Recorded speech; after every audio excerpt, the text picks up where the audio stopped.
Hey guys, welcome to another episode of Htwow, High Tea with Old Waver, with your best friends in the podcast universe, Toby and Dave. We are here to bring you a special November Thanksgiving episode that has nothing to do with November or Thanksgiving. Actually, we do kind of talk about stuff, but sure. It is episode 52 of Htwow.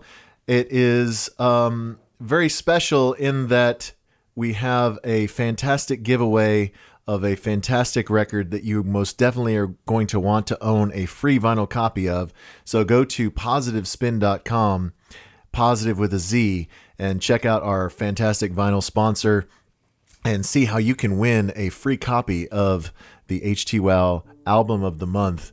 We have so many cool albums that we've already given away, and this just adds to the list. Also want to encourage you to become a subscriber to the Htwow After Dark podcast, which is the drunk after party of this podcast. It's more tunes, less talking, and we're more drunk, and it's super fun.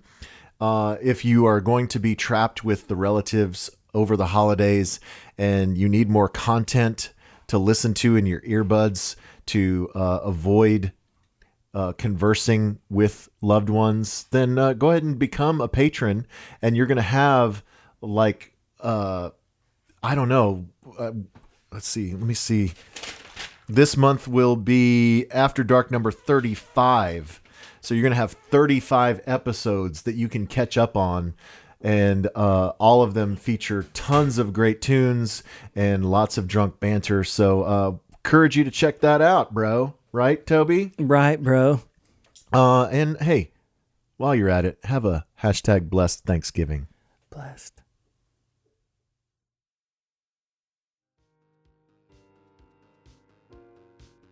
Once again, probably parents listen to some really cool stuff. Yo, Dad, hey.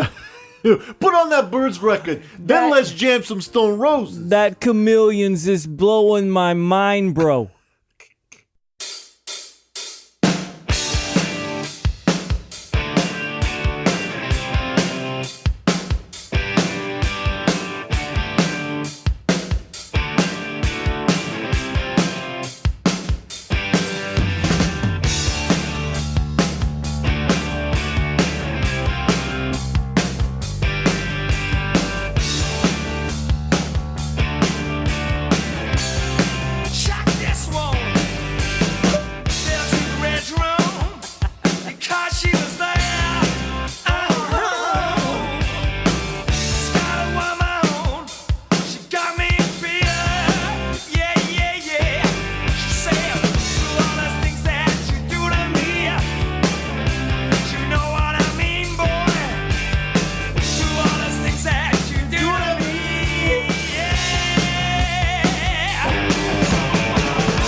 to Htwow, High Tea with Old Waver, episode 52, the November 2021 edition. Got stuck there for a second.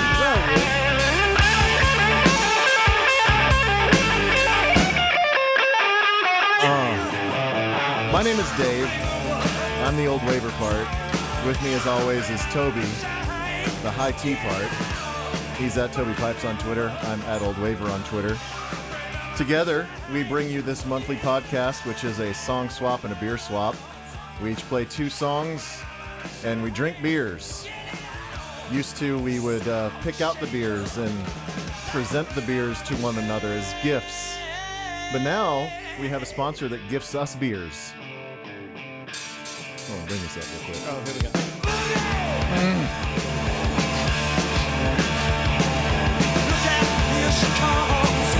Look out, here she comes. Say, look out, here she comes. I will talk about our beer sponsor, Goodfriend Package, in just a moment, but that is The Cult with Love Removal Machine from the album Electric. And Electric is our Htwow album of the month. Woo! And it is provided to you, the listener, because you can win it by positivespin.com. Positive with a Z. They are our vinyl sponsor. And if you go to positivespin.com and click on the banner at the top that says win the Htwow album of the month, you will see a little form that asks you for an email address, and plug in an email address, send it off, and you could win a brand new sealed vinyl copy of The Cult Electric.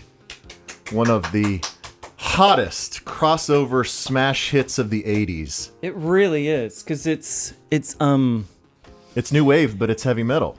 yeah, but that guitar sound is clean. Yeah. Like, I remember it being much dirtier, Yeah. but it's full on just clean guitar sound. Uh-huh. But they're jamming, so it makes it sound like it's, heavy. That was Rick Rubin, right? Did he do that? I think it was. I didn't know that. You make me look it up now. I didn't really care. So that's really up to you. Soul Shaker! Man. Yeah, so it came out in 87. And yes, Rick Rubin was your Man. producer. You're on it. I know. Way to be, Dave. Yeah. Well, that was the the fork in the road for The Cult, because the previous album, Love, was very kind of swirly, gothy, new wave, and then they wanted to reinvent. They were new wave band. Yeah. Big puffy white shirt, like a pirate shirt. Mm-hmm. Do you remember a few years ago when they released the I guess pre-Rick Rubin version of Electric? No, I do not. Yeah, so it was, the album originally was called Peace, and Peace. they and so they recorded a lot of the songs like Wildflower and Love Removal Machine, but it was more in the style of Love. Oh, really? Yeah, and then I guess it was in 2013 they released a double album called Electric Peace. So one disc had the original album, and then the other contained the Peace versions. Cool. Yeah, so there's a little trivia for you. I didn't know that. I'm cool enough to I partied with their drummer one night in LA. Is that cool? That's cool. What's his name? I forget. And when I say partied with, I just was at the same bar he was at. Mm-hmm. But he was sitting there. Yeah, my one cult story. You have a cult story? Yeah.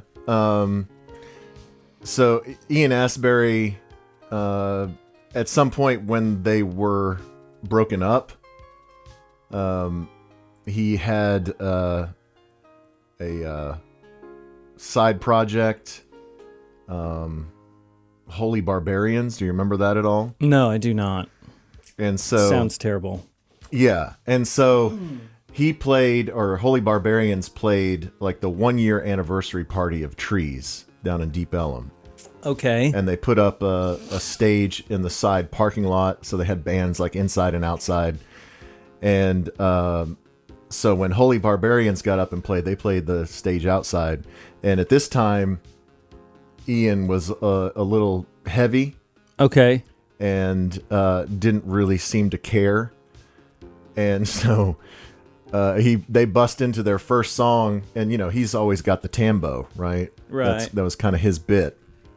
So he has the tambo, and he's playing along, and then he throws it up in the air and spins around and goes to catch it, and it just winged way back behind the stage, and he just kept going. Just didn't care. I think somebody went back and got it and brought it to him. Ian, here. Sorry, your Valium kicked in and you shot it way behind the stage. You almost took your drummer's ear off. Yeah. He looks good now, though. He's rebounded. Yeah, didn't he?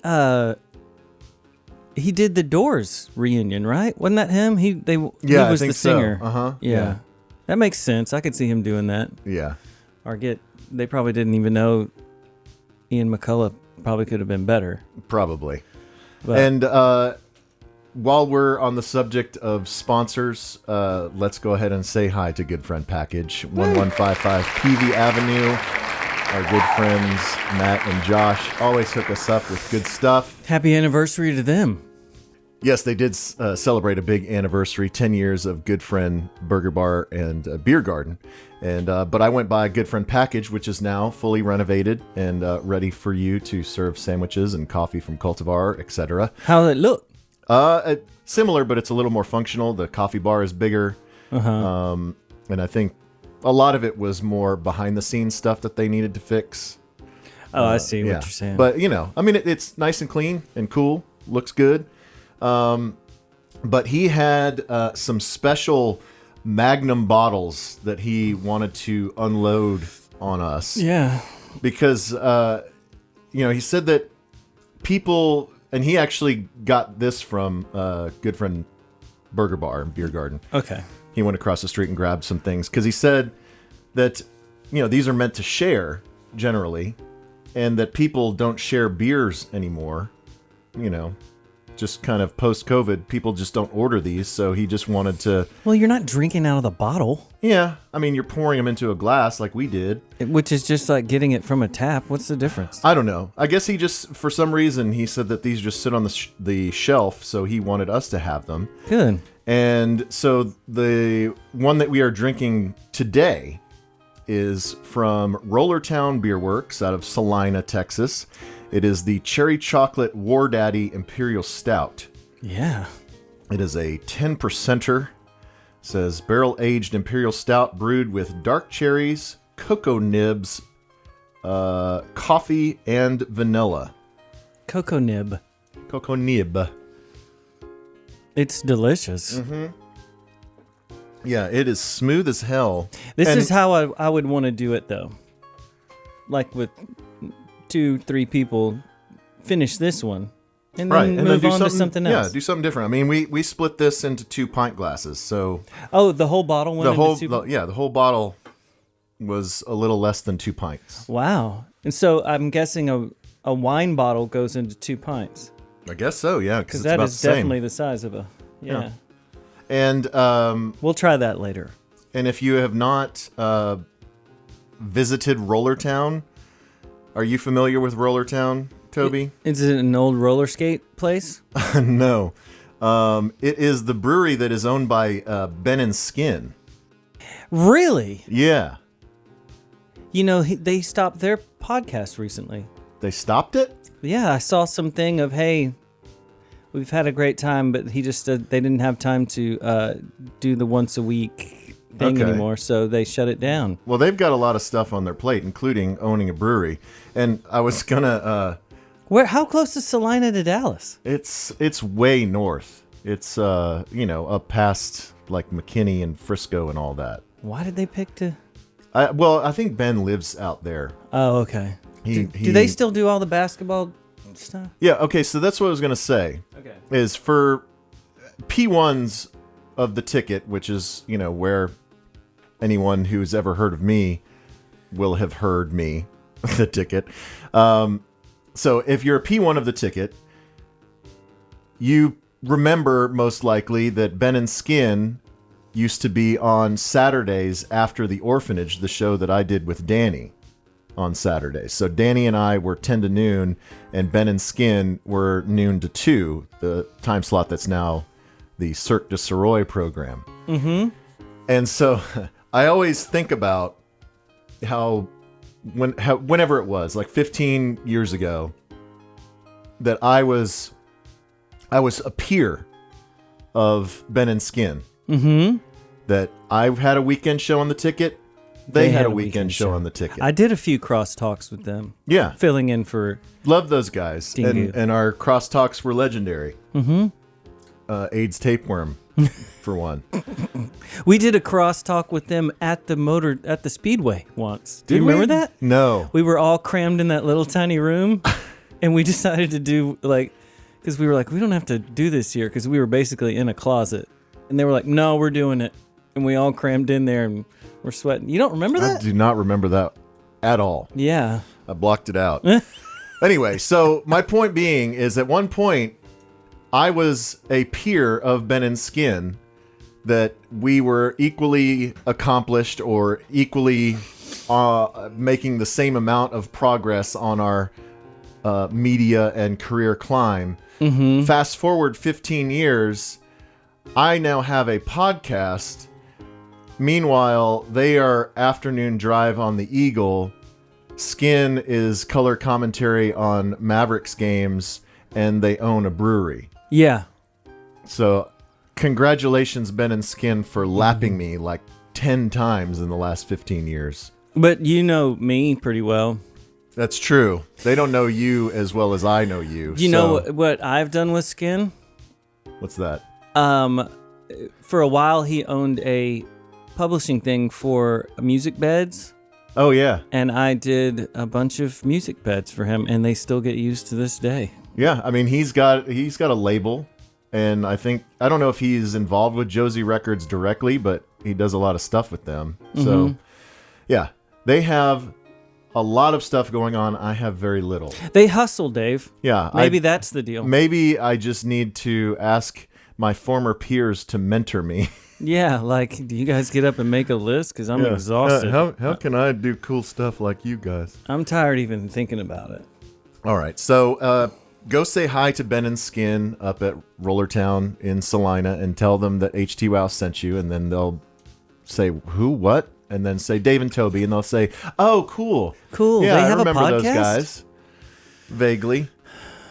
All right, so let's get to some jams, because that is the main purpose of this pod. We shoot the shit and hang out and have fun and drink beer, but we also want to bring tunes to you, our dear listeners. Sometimes it's old stuff that, like The Cult, that we want to remind you of, that we all want to rekindle our love for. But sometimes it's new stuff that sounds like old stuff, but it's new stuff. And I am very synth heavy this month. This November, I am thankful for synthesizers. And so I'm doing a complete 180 from our intro song. We're moving away from Rick Rubin and guitars and Ian Astbury screaming.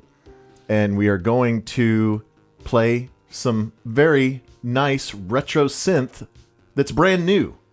And the first band that I'm going to play, I think both of these bands are from New York, or Brooklyn. Surprise, surprise. But the first band I'm going to play is a band called Black Marble. And it's pretty much one dude, Chris Stewart. And I guess he had a partner at some point, but at this point it's just a solo project. Chris Stewart. And he just put out his fourth record called Fast Idol. So we never played Black Marble ever on the After Dark, or never have No, we've never played anything from them before. I think that I've come across this before, like I told you earlier. Well, we did. But I'm glad you're playing this. We did debut Marble Arch a while back, but this is Black Marble, not Marble Arch. Yeah, no, totally different jam. Yeah, and so they are on Sacred Bones Records, which is a really cool label out of Brooklyn. And this is their second record on that label. Brooklyn. And so Fast Idol, it's good.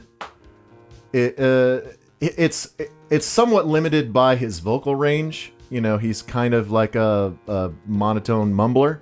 It's okay. But I really like track 1 off of the new record, which is entitled Somewhere. And that is our first jam on your November Htwow. High tea with old waver.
I like that jam. That is, it's a long jam.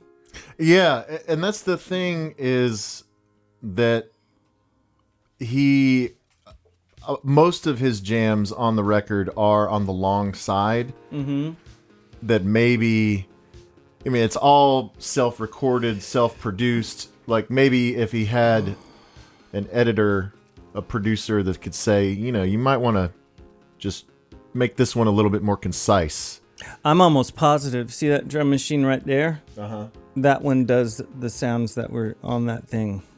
Yeah, so I really like the sounds on the record. I really like a lot of the ideas on the record.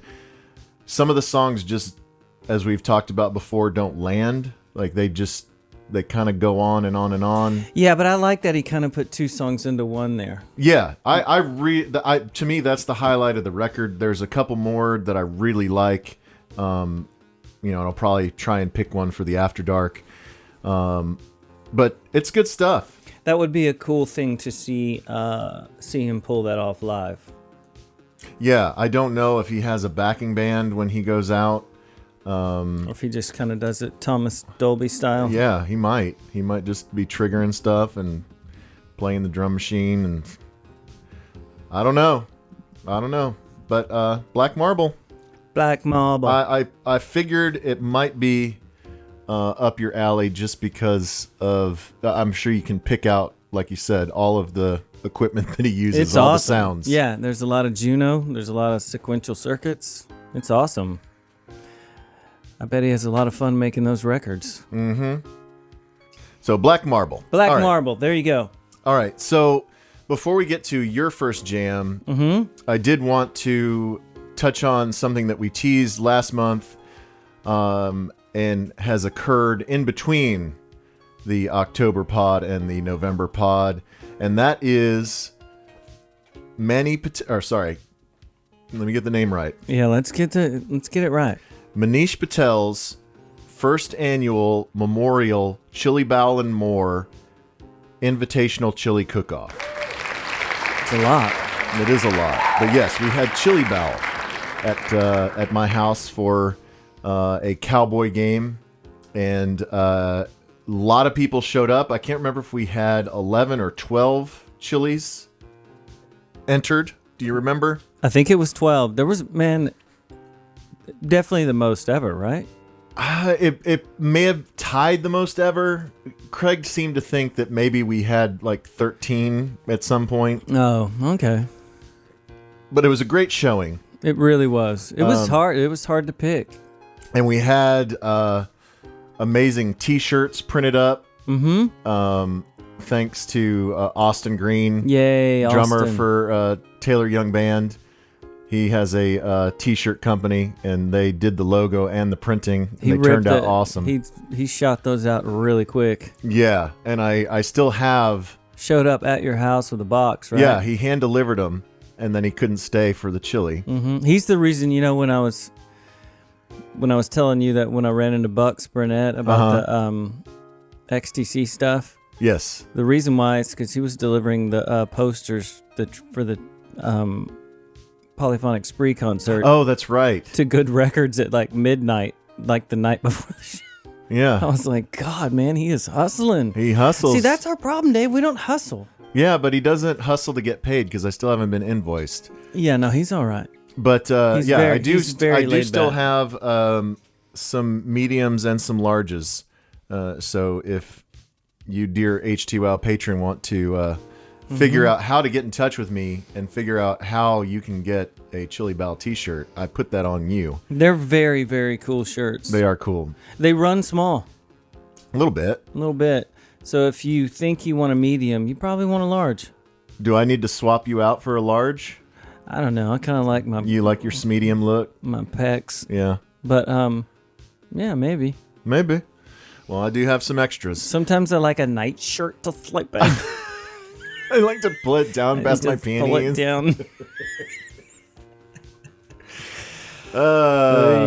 Yeah, so Chili Bowel has been going on for, gosh, like, I guess not consecutively, but maybe like we've done it like 10 times, would you say? At least 10 times. I Because saw- remember, we I- used to play, there was the whole game and Yeah. everything was involved. It was I saw a big weekend. I saw a photo that Dale sent on the group text that they finally got a label maker and put the winners on the trophy, which is a Dallas Cowboys crock pot. Yeah.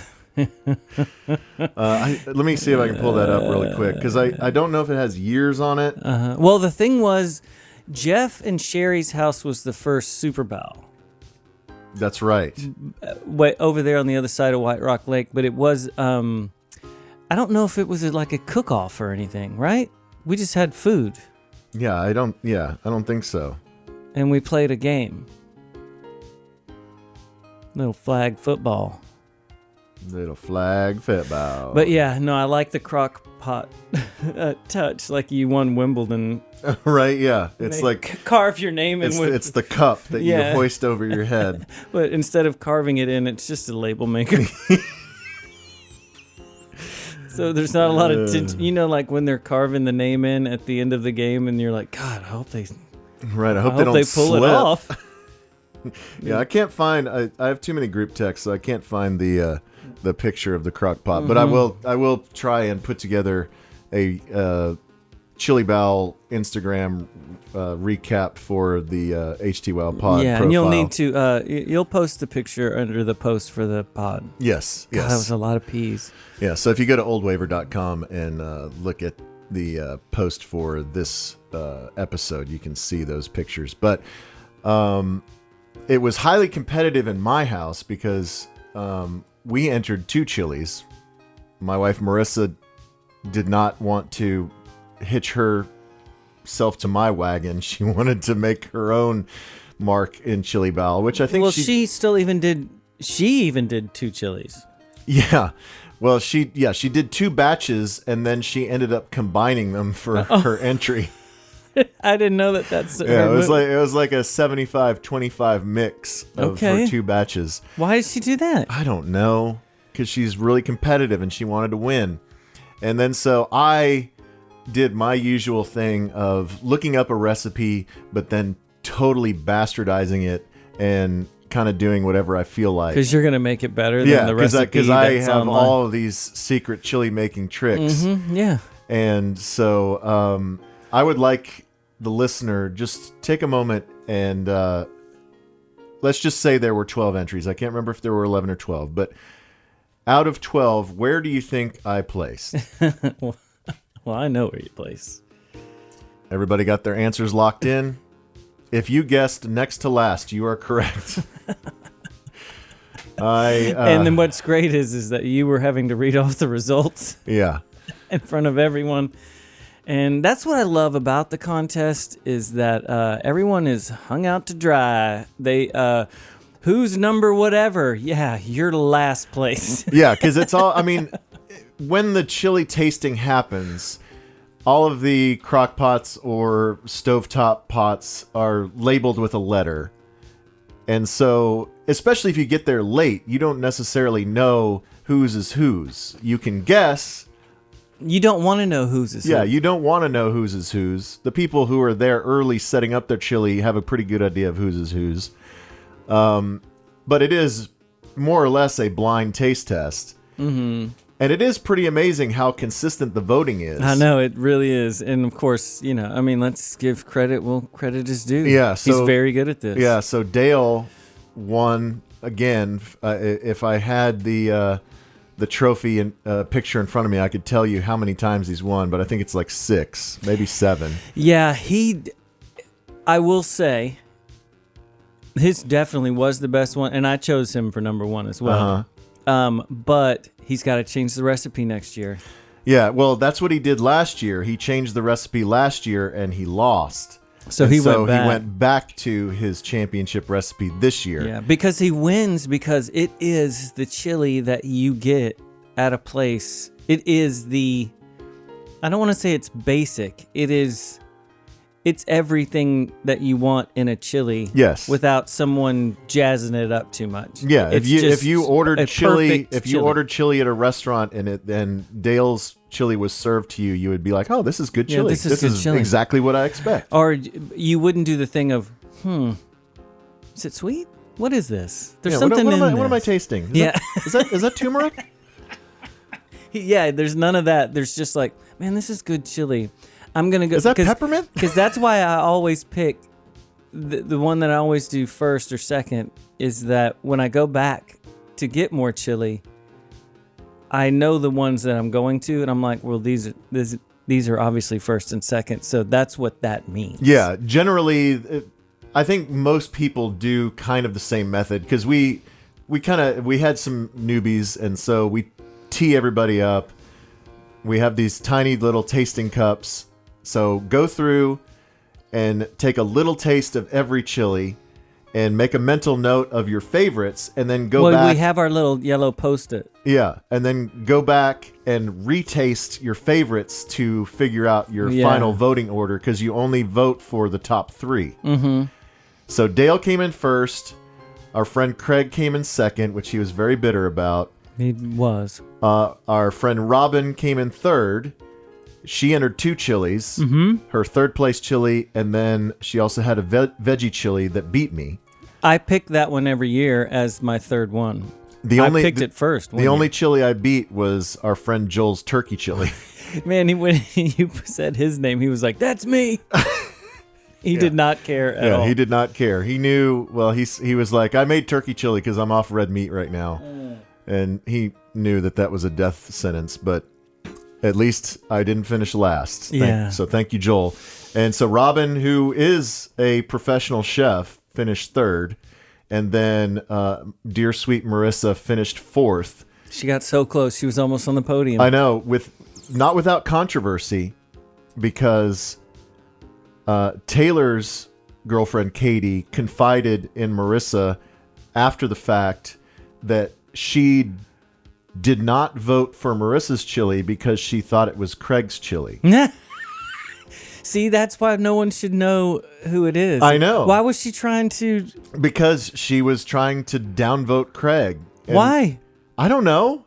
For fun? Yeah. Just out of, I don't know, retribution for an unknown wrong. I don't know.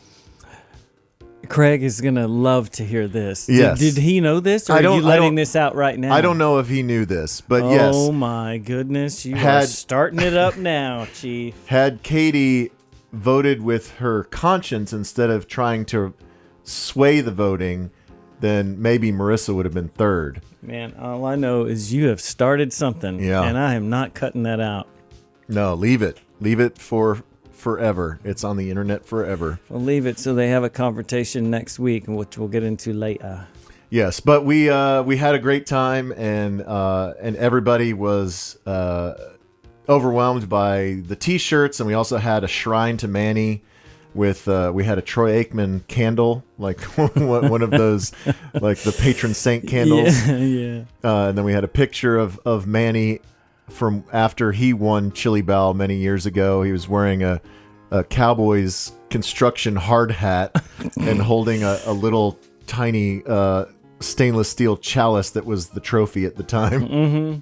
And then we also had his beloved Jason Witten jersey hanging there on the chair. So he was with us in spirit, and it was a good time. Everybody really enjoyed themselves. And then those friends of ours from out of town that couldn't make it, I sent them some shirts in the mail. So it was awesome to be able to commemorate Manny in that way. And now it's tradition. Now every time we do Chili Bowl, it's Manish Patel's Memorial Chili Bowl and more. Mm-hmm. And the Cowboys killed it. Yeah, we did. So on the T-shirt, we almost had an intentional misprint of instead of first annual, we were going to print it as fist anal.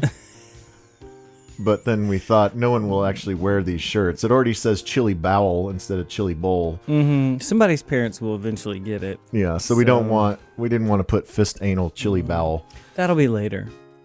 because that has a totally different meaning. Okay. All right. Let's move on to jam number 2. Take it away, Toby. Well, we're doing a different thing. I don't think we've done it to where you've picked all the songs before. Yeah, there's been months where you've had so much on your plate because much like Ben and Skin, you have nonstop hustle and you have a lot of irons in the fire. I have a lot of fires with irons in them. Yes. And so there have been times where I've asked you, hey, what do you want to do on the pod? And you're like, I have no idea. And then I will say, well, I have extra stuff that I don't know what to pick. And so there have been a couple episodes where I've picked all the songs, which strokes my ego. But it feels like it's not the spirit of the pod. It's not democratic. You're not represented. And so I asked you this time, do you know what you're doing? And you were like, man, I just haven't had a chance to listen to stuff. And so I still had a backlog of things that I had looked up from last month, and then stuff that I'd looked up from this month, and stuff that I knew I wasn't going to get to anytime soon. And so I just sent you a bunch of Spotify links. I said, listen to this stuff, and maybe something will grab you. Well, my plan with that was to get your bands, like because you didn't really pick a song. It was more like I just sent you the albums. Yeah.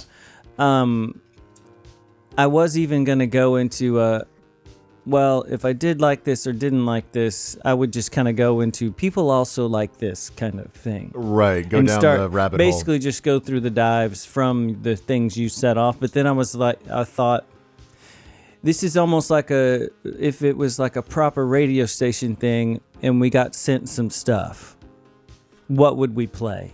Right. From the stuff that was sent to us. Yeah, we're at Merge 93.3 in 1998, and we just got a stack of CDs in the mail. Stack of stuff. So I just went through them really quick, and I picked 2 from your list. Okay, good. You're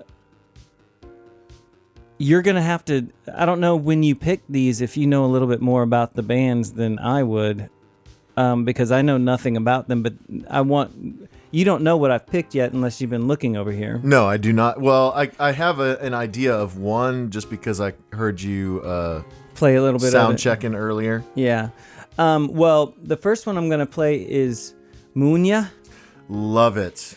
That was almost on my list to play. It was so close. From the latest record, because this is new. Yes, brand new. I'm going to either play Portois or Cocoa Beach. Yeah, both of those are good. So you don't have a preference there. Oh, man, I don't know. That's tough. Is Portois all in French? I can't remember. Portois has more plays than the other one, but only by like about 10,000 or something. There's a lot of plays on this stuff for a new release. But I thought that you might have a preference of those two, but if you don't, man, I think Portois is the one. Right? I think Portois is the one. Okay. Yeah, so because when you said Cocoa Nibs earlier, I was like, well, maybe that's what we're supposed to do. Maybe that was the sign. But no, I think it's Portois. Yeah, so she is. It's a female. Well, she identifies as female, and she's a girl, and she is French Canadian. Okay, and so that's why she mixes in some French in her album. I think this is her first record, is it not? No, it didn't look like it on the page. Let's see. I don't know. I'm gonna have to find a proper bio because I'm looking at her. Do you want me to look it up? Her page. We'll look it up while stuff is playing. Okay. But yeah, she is.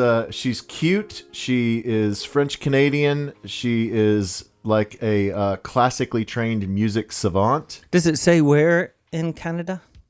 Well, she went to University of Montreal. Okay. I don't know where she currently resides. She's probably still there. She doesn't have a wiki. That's how fresh and new she is. She is fresh and new. But yeah, I think you're making a wise choice because this whole record, it has a kind of an Air vibe, you know, kind of the French pop group Air, but also she's very sultry and it's just really cool. It's an awesome vibe, and it's like a great record to put on whether you're cleaning the house or making love to your wife and anything in between. Well, I will play Portois for you. Portois? Do you get it? See what I did? Uh-huh. Okay, here we go. New Munya on Htwow.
Yeah.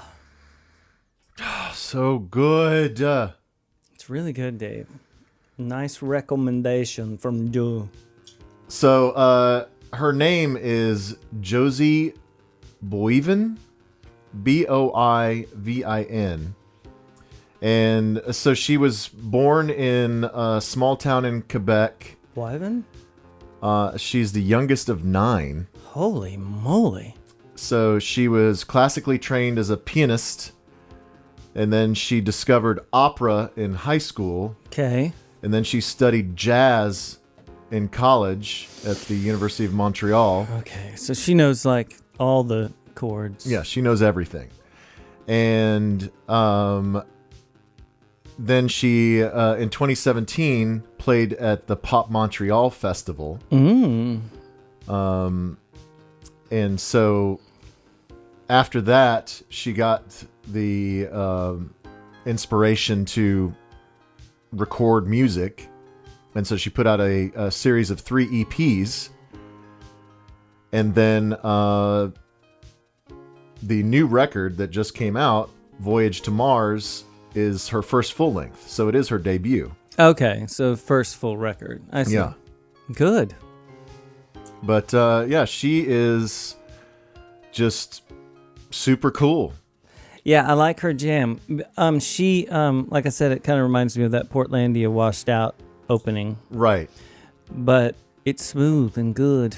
And she, she has a girl voice, but obviously she is opera singer person because she's not doing one of the other things you sent. I didn't pick because the voice was really like the meme thing that you did on the last one. But I'm in my kitchen.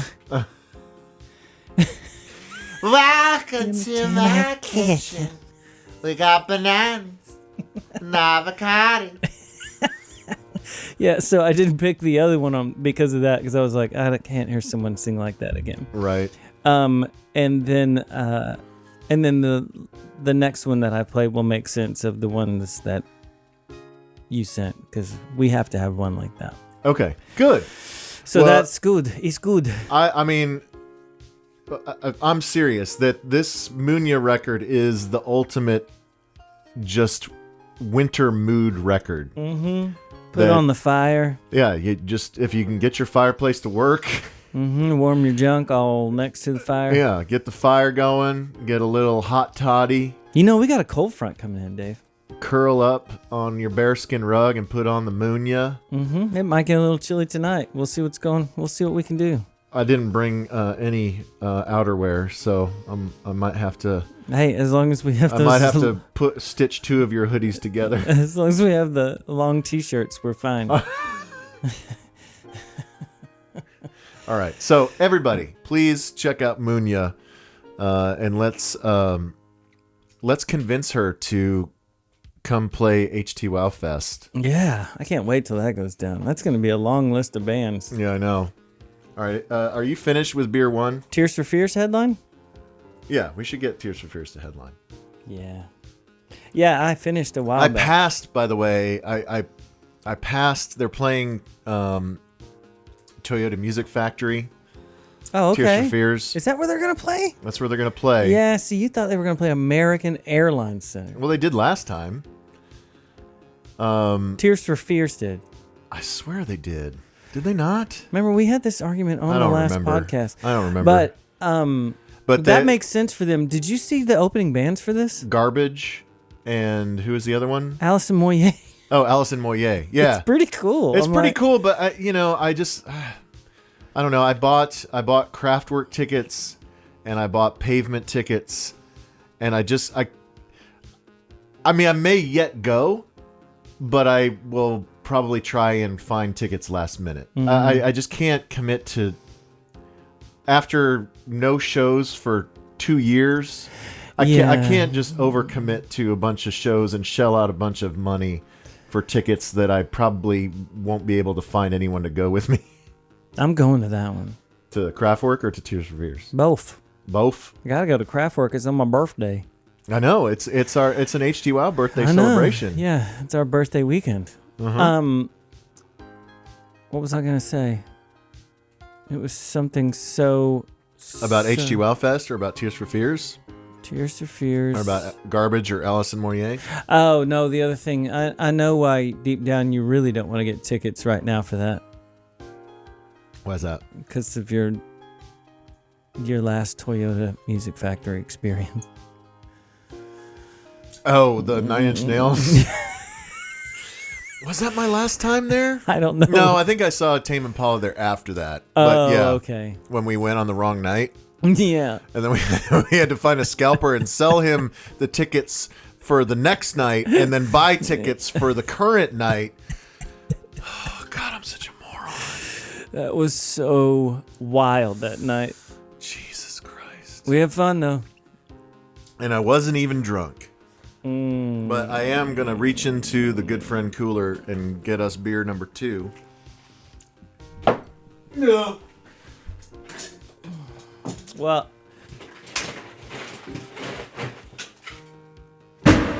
perfect. I didn't overslam that time. What you got there?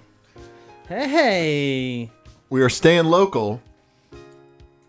We are doing a community beer company. Community is probably best known for their Mosaic IPA. This is also an IPA, but this is called Citra Slice. Are you drinking this straight out of the can like we're fishing? I don't know. Should we? I don't know. Might as well. It's a 7%er, so it's not, Matt said it's easy drinking, but it still packs a punch at 7%. I'm very excited. I got bubble voice. I'm very excited to see the community tap house whenever they open that up. It's down in the design district. That's the new spot. Yes. And they had a lot of delays. Like they were waiting on the city of Dallas to issue permits for them to install all of their brewing equipment in their new facility. And so they are opening like 6 months behind schedule. But I'm very excited. I don't know when they're going to open, but the renderings that I've seen of the community tap house look amazing. Good. I'm into it. How are you feeling about Citra Slice? Well, it's going to take a second because that is... Yeah, because we were just drinking cherries and chocolate. Yeah, that hits the palate in a totally different way. It's refreshing so far. It reminds me of something that we've had before. I can't think of what it is, though. Yeah. But it is citrusy. It is good. It's got a very frothy head. I get that a lot, Dave. After you run. Yeah. Oh, goodness gracious. Well, what else do we have going on? What else is happening in our lives? Well, I was going to talk about our Thanksgiving plans after my next jam. What do you think about that? Okay, well, let's play a jam then. Because I don't know... Dear listener, I don't know what your Thanksgiving plans are. I have a very conflicted relationship with Thanksgiving. How do you feel about Thanksgiving in general? When I was a kid, I used to really like Thanksgiving. Now, especially since being in Baton Rouge or Dallas or wherever, it basically just ended up being me driving so much that it becomes exhausting. That you're like, okay, we're doing a ton of stuff just to go somewhere to eat for a little bit. So then, we started inviting everyone here, but after a while that gets old. So It's a lot of pressure. It's a lot of pressure, but we're not doing we flake out and get the food from the club. Right. So we're not even having to do anything. It's like you go pick it up, open the tops of everything and go, there everything is. So, what do you think? Like, what do you mean? Like, is it... Well, okay, so here's my general take on Thanksgiving. I love it in theory. I love the fact that all it is food and football, at least in my definition of Thanksgiving. When I was a kid, that's what it was. It was just football all day and... Yeah, and I love that part of it. I hate to say this on the internet forever, but I love my mom dearly. I do not love her cooking. Okay. My mom is a fantastic baker. Some people are amazing at the Thanksgiving thing. Yeah, my mom is a fantastic baker, and she loves to entertain, and she loves to make a big Thanksgiving dinner, but it's always very like 1950s Better Homes and Gardens Thanksgiving. Yeah, they stick with it. It's like the green beans with the cream of mushroom soup and the little crispy onions on top baked in the oven. Yeah, they have their little Like the menu has not changed in 40 years. they have their little box with the cards in it. Yeah. But when you think about it, Thanksgiving hasn't really changed I mean, you do eat the same thing. Yeah, but there's just there's nothing gourmet. Like I'm saying, it's the most 1950s housewife Thanksgiving. It's a Charlie Brown Thanksgiving. Yeah, that you've ever had in your life. And so from the time I was a teenager, I would always find an excuse to go somewhere else, either to the home of the girl I was dating, or with Manny to a Cowboy game, or to a Friendsgiving. You know, always would find an excuse like, oh, I can't come on Thanksgiving. I'll come like the weekend before or the day after, or, you know, I'll come hang out and see you, and you know, we can do Thanksgiving type things, but not on the day of, because I wanted to own that day myself. Yeah, and that's what I sort of like now about the new kind of like Friendsgiving thing that's come up. Yeah. Because those are always pretty good, and they're fun, and everyone has a great time because there's no family stuff. Right. But I mean, my family's easy, but but you know what I mean.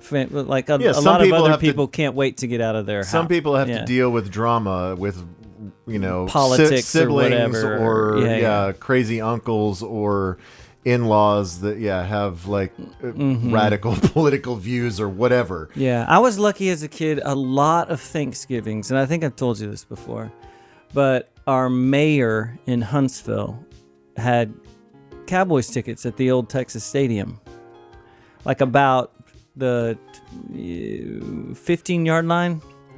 But pretty good, like 30 rows up from the 15. Right. At Texas Stadium, and that's a good seat. Yeah, like halfway up the lower bowl, right? On the Cowboys side, like where they were, you know. So it was awesome. But every Thanksgiving, he wanted to do Thanksgiving at his, you know, with the family. So they always gave us the Cowboys tickets, and we were like, yeah, we're going to the Cowboys game. So we did it a bunch. Stayed at that hotel that was across from the Texas Stadium. Got like some... It was like a Super 8 or something? Yeah. Got like some any type of Thanksgiving thing we could sort of get that my mom would kind of work together because we didn't really care. And we walked from there to the game and walked back. It was awesome. A lot of Thanksgiving days. Well, so after I play the jam, I'm going to talk about my history of Cowboys Thanksgiving games. And then also we're going to talk about our epic Friendsgiving plans for this year. Yeah. But let's go ahead and play jam number 3 on episode 52 of Htwow. And as I said, I'm going back to the synthesizer Brooklyn community for this one. Okay. And this band is a band that we've played on Htwow before. Let me verify the month for you so you can go back and find them if you would like. This band was featured on the June 2020 episode of Htwow. Remember that? That was right in the middle of COVID. It was in the middle of COVID. Oh, this was our Open It Up edition. So this was the first time that I came back here to College Station after we did a bunch of Zoom pods. Yeah. So it was your book report on Kraftwerk. Mm-hmm. And then I played a bunch of new stuff, and one of the things that I played was Nation of Language. That was their debut record. They just put out their second record. Wow. And it builds on the first. It definitely is a a little bit bigger, a little bit more diverse, and much like Wet Leg on the last pod, I think that Nation of Language is one of those bands that's poised to make a big leap forward.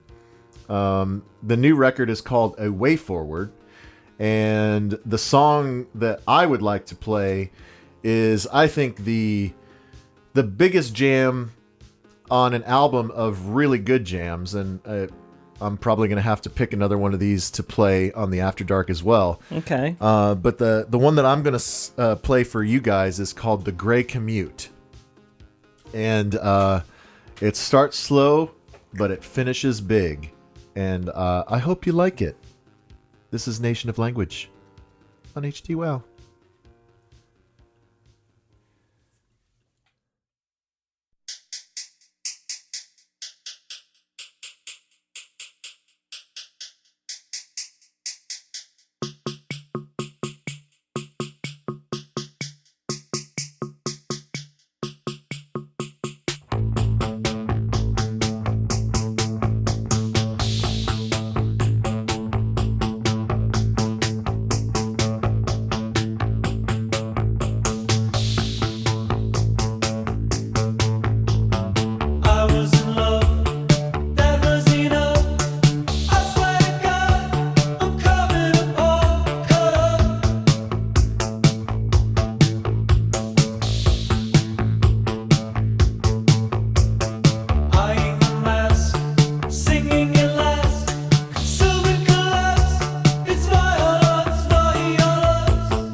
How's that feel? That reminds me of a lot of things. Yes. It has like a, like Speak and Spell, Depeche Mode thing going on, but also like really early OMD kind of stuff. Yeah, and a very Kraftwerk beginning. Yeah. Yeah, they're definitely fans of the Kraftwerk, but the singing is, it's a lot of stuff. So I don't know if you remember this. You probably will once I mention it. But the singer is Ian Richard Devaney. And that he began experimenting with keyboards and eventually forming Nation of Language after hearing OMD's Electricity in his dad's car. Really? That's funny. Because when we had the first record on in June of 2020, we were joking about, "Hey, Dad, play that OMD record." Yeah. Because he These grew up. guys are crazy. He grew up in Jersey, I guess. Okay, I did not. That's good. Yeah, so it's Ian Richard Devaney. It's his girlfriend, Aiden Noel, and then the third member is Michael Sue Poi. And it's the three of them, and it's getting great reviews. Everybody loves this new record. I mean, NME, which is not always the most trustworthy source these days, but they gave it 5 stars. They really like just the mismatch. I mean, it's like a little bit of New Order, a little bit of OMD, But a little bit of Kraftwerk, a little bit of Japan, a little Cure in there. That song could easily have been on that OMD record. Mm-hmm. That was his favorite. It all sounded just like that. Yeah. And I think, his singing took a step forward on this record as opposed to the last record.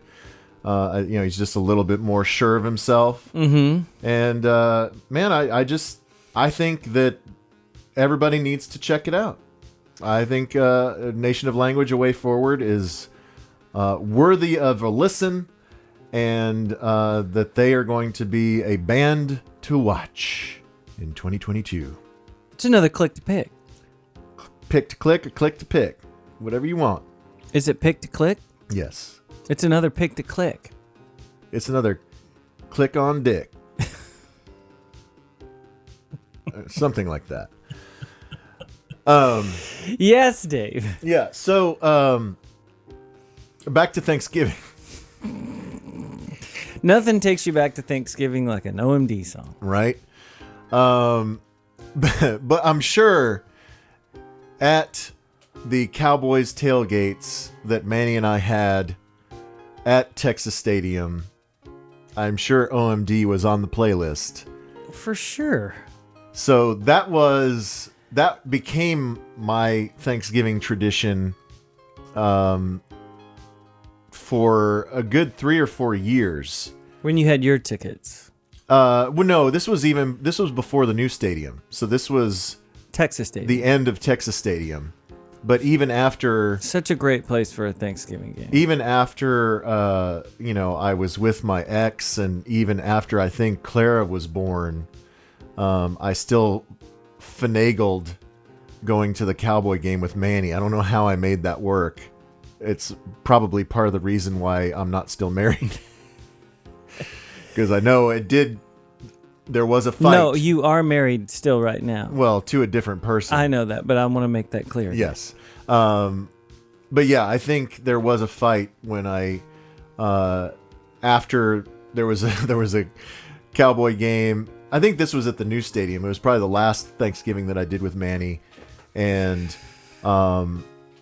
I was in touch with the ex, and it was unclear as to whether I should go to my in-laws' house or meet everyone at home. And so I just went home and then passed out on the couch. And then when she got home, I was given it. She let me have it. Oh, okay. I thought you were going to say your pants were off. No, because I ruined Thanksgiving for Oh. everyone. Yeah, so, but Manny and I, our best memories of Thanksgiving were at Old Texas Stadium. And at Old Texas Stadium, I don't know if you remember this, you always wanted to have blue parking. Mm-hmm. Oh, yeah.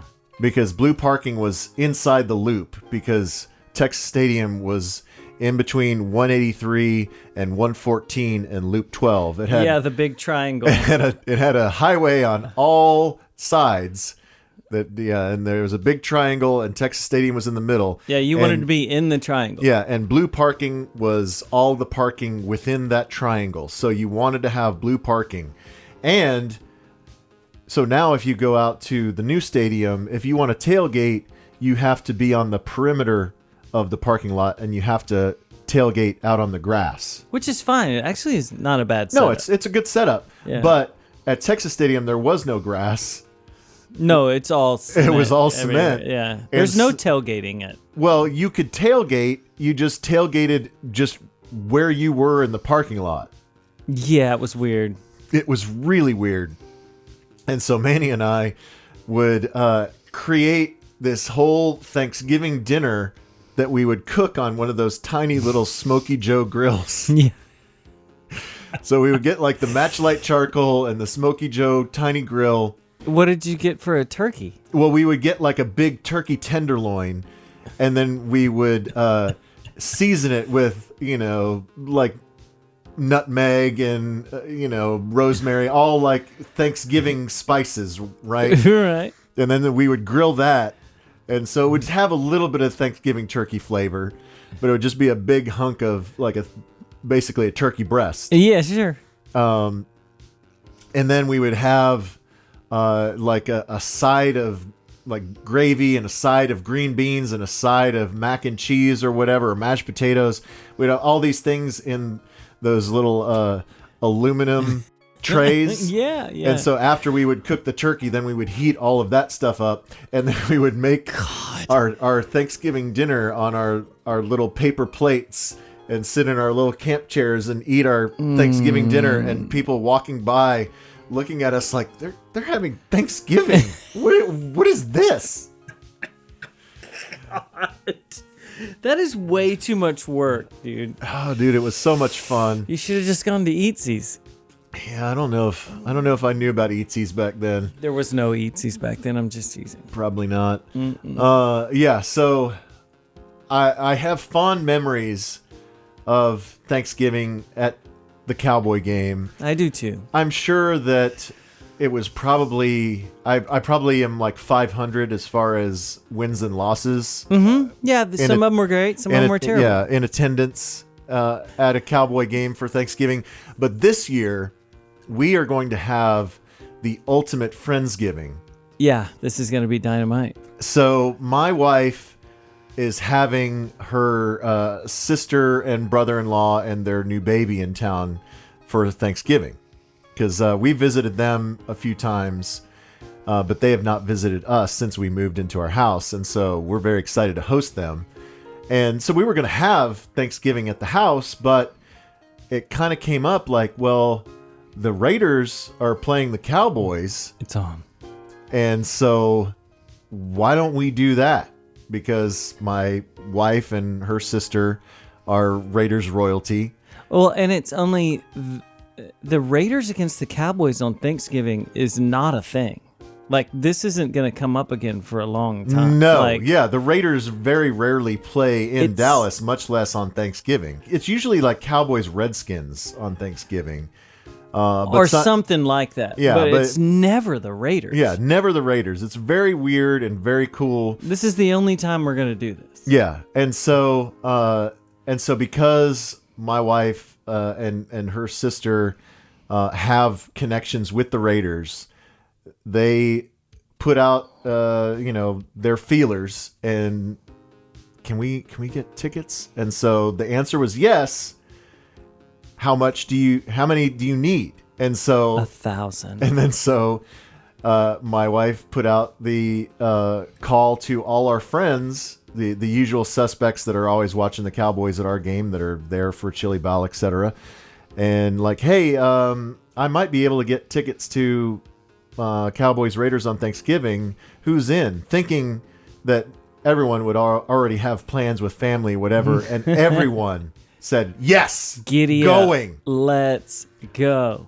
So we are going to have a big crew going to Cowboys Raiders on Thanksgiving Day, and it's going to be awesome. I have no idea Are you going to come pick me up at the hotel on the way? Sure.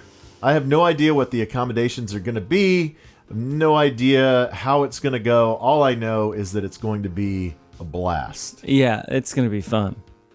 And we can't lose. Because if the Raiders win, they're happy. Yes. And if the Cowboys win, we're happy. Yes. So we do have to figure out where our seats are so I can determine if I can gear up or not. Oh, you got to gear up, bro. I know. I'm such a dork. I mean, I won't. I don't have anything. But you should. Yeah, I should. Man, I can't. It's the most. I can't what's wait. What's the most American thing you can do on Thanksgiving? Go to the Cowboys game. Yeah. It is the most American thing to do on Thanksgiving. Yeah, because people have the Lions game on while they're cooking or while they're if you eat early, the Lions game is on while you're eating early. And then they've, in the last 10 years, they've added the night game. Yeah, which is weird. Which is, it's a rotating, there's not a set host team for the night game. Yeah, so because didn't it used to be the A&M Texas game? No, I thought A&M Texas, or was it Thanksgiving night? I thought it was the day after. I swear when I was a kid, the games that we watched were the Cowboys and the Longhorn A&M game. But I could be totally It might have wrong. been on Thanksgiving night. But yeah, so now they have a random NFL game on Thursday on Thanksgiving night, which People depending on the don't matchup, watch, you might watch or you might be asleep or it's like the Vikings against or somebody. you might escape your family and go out to the bar or the strip club. It's what everyone does. They all leave their family and go Right. get tanked. But everyone is by the channel for the Cowboy game. No matter who they're playing, That's the Thanksgiving every game. American eyeball is on that game. Tech Schramm nailed it. Yeah. Genius. Genius move. No, we don't want to play on Thursday. That's a short week for us. Well, if we have to do it, We we want want it every all year. of them. We're at every We want to year. host it every time. And they just went, Okay. All You right. guys can have it. And if you want to have it every year, we want it. No, don't take it back. We want it every single year. I love it. I love it so much. Let's go Thanksgiving. And yeah, it is going to be the ultimate Friendsgiving, so we will report back on the December edition of Htwow. We'll take a lot of pictures. Yeah, 'Cause so that's don't, a wild Don't be thing. too jelly. I'm not saying this to make you hate us. I'm saying this to hopefully encourage you to live vicariously through us, Yeah, we're gonna because it's gonna be fun. Yeah, next year the giveaway will be join us in a 30-seat section at the Cowboys game. I mean, if between now and next year I hit the lottery, then yes, we will have an Htwow section at the Thanksgiving game next year. But if we don't, then we won't. Yeah, that's a good way to say if we don't, then we won't. We can pretty much say that about everything regarding Anything this that pod. you could ever do. If we don't, then we won't. All right, so it's time for the final jam of the pod. Out of the stack of CDs that I mailed to Toby, what did he pick for his second and final jam of this episode of Htwow? Well, it's funny because I went, and this was not on purpose, but I picked the first one that you sent me and the very last one. But you did listen to all of it. Yeah, You listened to everything. I checked them all out, and So this was an informed decision. There was one that was a struggle, but I felt like we have to play this band because they're so. I don't know where they're from because I didn't look it up, but I'm guessing they have to be kind of a Manchester thing because they sound so Stone Rosy, Chameleons. They even have they even sort of have a Echo and the Bunnymen thing. But Chime School, I also like the name, and they seem like they're not that big of a band yet. Like they're getting going. What's your story on them? I really don't know. All right, so this is another one we're gonna need to kind of look up. It may have been. I'm gonna look back because I want to give credit. It may have been an Htwow P1 that tipped me off to Chime School. Oh, I think I know who you're talking about. We're gonna have to give him credit if it's him. Yeah, I think I'm pretty sure that I first listened to them because of a recommendation from an Htwower. Okay, well, great. We'll figure out if that's why. But it is. I like how they bury the vocals, and we need this. Everything can't be roller skate music. You know what I mean? We need to strap on a guitar every now and then. Yeah, and get some kind of, Stone Rosy, and then some smash with some shoegazy stuff. I love that we're breaking so many artists on this pod. Yeah. So did you know the Wait Your Turn song? No. Okay, this is the one that I picked. There was another one that was kind of more poppy, but I liked this one because it's a little bit more Manchester-y. It's got a little bit of a shuffle to it. How's your shuffle, bro? All right, yeah, let's play it, and then we'll look up some stuff just so we have some idea of what we're talking about. Does that make sense? Love it. Love it! Chime School. Wait Your Turn on Htwow.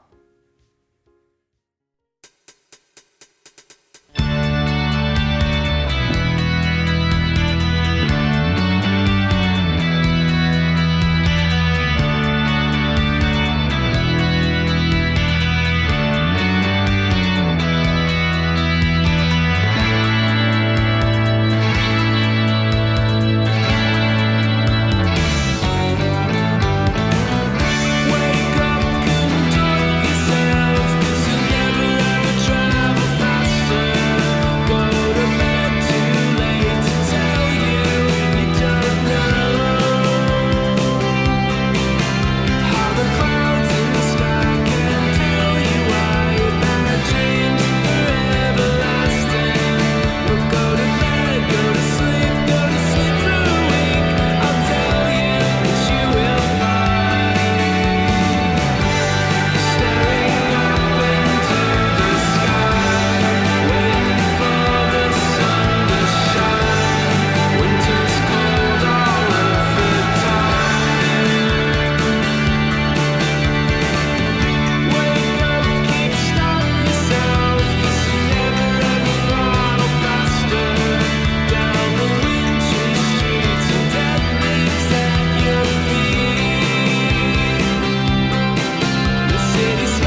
It's really good, right? Mm-hmm. It starts off like a Echo and the Bunnymen song, and then it gets so Chameleons like real shoegazy. It's a mix of, it's this weird mix of everything at once. Like it could be on the Breakfast Club soundtrack, but it also could be like on I don't know, some weird Laws track. Right? Yeah, it's very much a Laws sound as well. Yeah. It's cool. All right, so do you want me to blow your mind? Yeah, of course. So what is your best guess on where they're from? Well, I said Manchester, so if I that means they're not from there. So they are from Brighton. Nope. Where are they from? Well, they are on Slumberland Records, which Pains of Being Pure at Heart is one of their more well-known acts. Very much an indie U.S. label. Huh. They're American? Yeah. Are they from like Indiana or something? No. They are from San Francisco. Huh. Okay. Yeah, so the primary member is a guy named Andy Pastelonic. Not sure how to pronounce his last name. It's okay. But yeah, he just loves 80s jangle pop and then all of the 60s, 70s 12-string forebears of that. Well, that's the other thing. There's kind of a Birds influence too, Yeah. which influence all the. But when you're recording, you're like, I kind of want that kind of chimey guitar. Uh-huh. That's why I think they're called Chime School, because all of the guitar sounds are that when people ask for that. Right. Yeah. I want that 12-string chimey Kind sound. of a chimey thing, yeah. So they're Chime School. Yeah, Chime School is the perfect name. I don't know. I don't know who the rest of the band is, or if he even has a band. I don't know if they're ever gonna tour or what their plans are. But I've only seen picture of him. yeah, this is the debut record, and again, we're breaking new stuff. Yeah, I could not track down, just because I'm such a power broker on Twitter. Mm-hmm. At Old Waver, if you don't already follow me, but you probably do. Yeah, probably. But I could not find the message of the listener that tipped me off to Chime School, but I'm pretty sure I was tipped off. It might have been. Is it Brad? I don't know. It might have been a You May Also Like, though, because I did send you one, another band on that list that was, I know for sure, a Htwow listener that tipped me off, but I can't remember if Chime School was. Doesn't matter. Doesn't matter. Cut all this out. It's funny because it's not like it's a new sound, but it's like there's about 10 band influences. Right, just like Nation of Language. Chime School is everything in a blender. Once again, probably parents listen to some really cool stuff. Yo, Dad, hey, Put on that Birds record, then let's jam some Stone Roses. that Chameleons is blowing my mind, bro. You're freaking me out with this Swamp Thing. I love it. Can you get me a synthesizer with a really, really cheap drum machine? I would love that. Thank you. Tell Grandma I want a drum machine for Christmas. Yeah. Which kind? Lindrum? Yeah, the Lind. No, get it, the Tom Sequential. Okay, that's what I thought. Uh, Man, our accents are really good. we're so good at that. We're so good at stuff. Well, I mean, I think that about does it. I think we want to wish you and yours a very happy Thanksgiving. Happy Thanksgiving. This will come out before Thanksgiving Day. You promise? I know you were worried about it, but it's Do happening. you promise? Yeah. Yeah. Because people need, like, if you They have, need travel stuff. yeah, if you're traveling somewhere, or if you've just endured a whole day with your in-laws and then you want to run out to the garage and slam a few beers, listen to Htwow. We can help you through this. How many people are trying to find places to smoke weed at Thanksgiving? You know what I mean? Like going to the playground around the corner. Yeah. Or just like, no, we're going to drive. No, we'll go get the, what do you need? Half and half. You need cranberry sauce? You need- No, we'll go. And they're like, usually you're not so want to go. No, we can go. We can go. And then right when you get back, hey, can I jump in the car with you? No one's getting in this car. Needs to air out a little bit. No one's getting in here for another hour and a half. I would love it if there was an episode of where to smoke weed on Thanksgiving Day. You know that's a thing. Yes. I'm gonna go, I like to stay in control. I'm gonna go So- check on the smoker. I'm gonna go check on the turkey again. Check on this something. So where does this little trail in the woods go? Like, but it's back behind. Still go to the same. It's nostalgia. I want to go back and check. Right, it out. yeah. I want to see if my fort's still there. Yeah, I'm gonna check out my fort and see if my porn mags are still back there. Oh, Yeah, man. bringing it back to porn. That's what we do.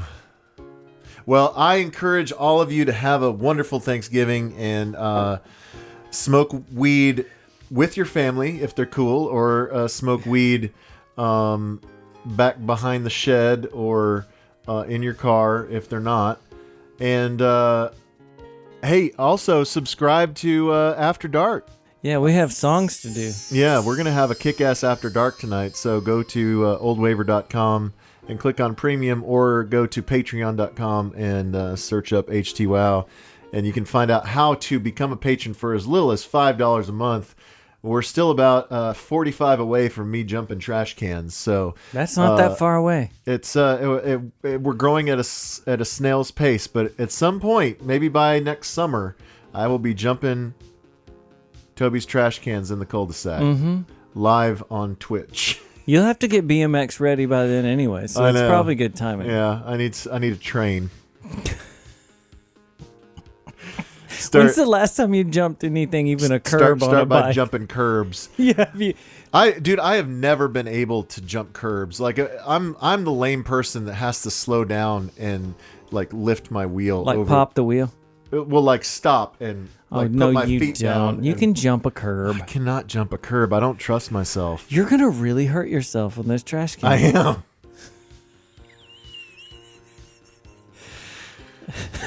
We're gonna celebrate my 50th with me and traction. Sweet little tabletop and never come out of it. All right, let's get out of here. Okay, you ready? We have dinner to eat and jams to play on the After Dark. Yeah! Check this one.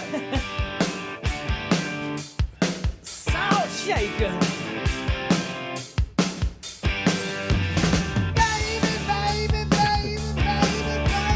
Hey, don't forget to enter to win a vinyl copy of Electric, the album that this is on by The Cult.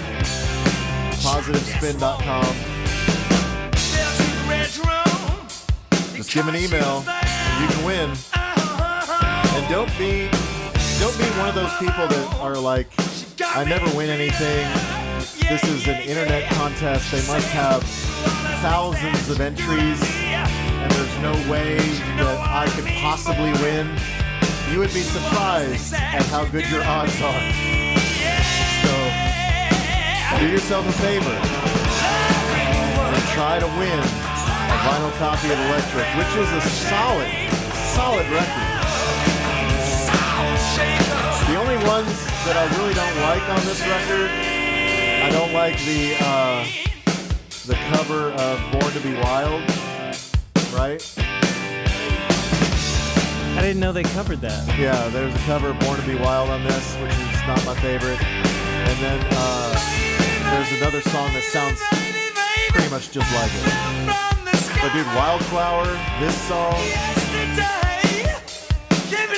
I had it pulled up. Son of a bitch.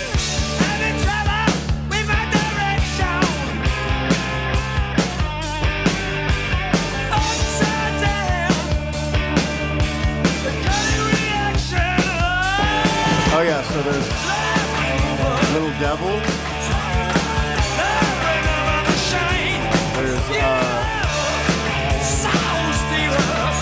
Peace Dog, Electric Ocean. Don't forget Aphrodisiac Jacket. That is a good one. Aphrodisiac Jacket.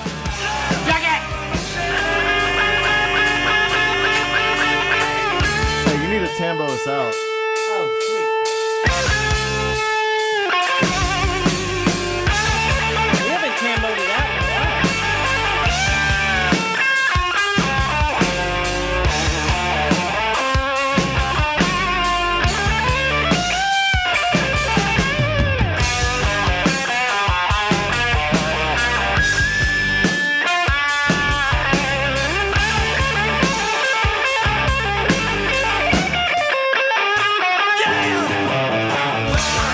Ladies and gentlemen, Tony Fox on the tambourine!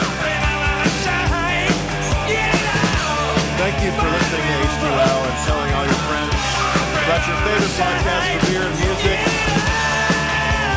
Seriously, have a great holiday. Crush the rest of November and December. Can't wait to talk to you next month. Maybe we'll have a Htwow gift exchange.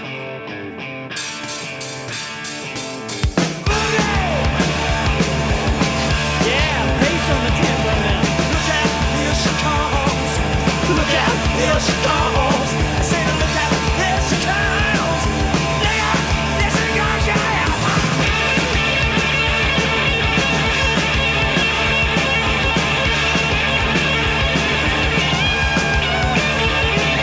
Shake it up, break it, baby.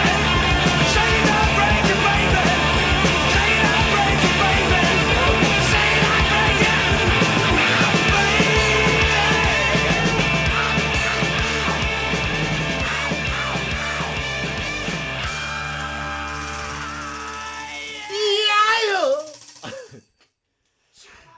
I'll see you next time. Bye, friends. Bye, friends.